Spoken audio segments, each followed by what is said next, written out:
ಕೇಂದ್ರ ಬೃಹತ್ ಕೈಗಾರಿಕಾ ಸಚಿವ ಎಚ್.ಡಿ. ಕುಮಾರಸ್ವಾಮಿ ಅವರು ಹಾಸನ ಜಿಲ್ಲೆಯ ಹೊಳೆನರಸೀಪುರ ತಾಲೂಕಿನ ಹರದನಹಳ್ಳಿಗೆ ಭೇಟಿ ನೀಡಿ ಮಾವಿನಕೆರೆಯ ರಂಗನಾಥ ಸ್ವಾಮಿ ದೇವಾಲಯದಲ್ಲಿ ವಿಶೇಷ ಪೂಜೆ ಸಲ್ಲಿಸಿದರು.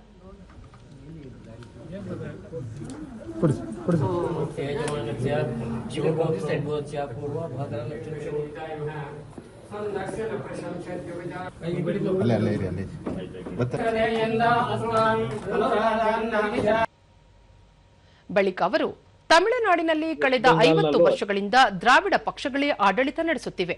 ಇದೀಗ ಜನರು ಹೊಸ ಪರ್ಯಾಯದತ್ತ ಮುಖ ಮಾಡಿದ್ದಾರೆ. ಸಿನಿಮಾ ಪ್ರಭಾವ ರಾಜಕೀಯದ ಮೇಲೆ ಹಲವಾರು ಬಾರಿ ಪರಿಣಾಮ ಬೀರಿದೆ ಎಂದು ಹೇಳಿದರು. ಫಲಿತಾಂಶದ ಬಗ್ಗೆ ಏನೊಂದು ಕೊಟ್ಟರಲ್ಲ, ಪೋಲಿಂಗ್ ಅನಾಲಿಸಿಸ್ ಅವರೆಲ್ಲ ಬಿಜೆಪಿ ಬರ್ತದೆ ಅಂತಕ್ಕಂಥದ್ದು ಮೊದಲೇ ಕೊಟ್ಟಿದ್ರು.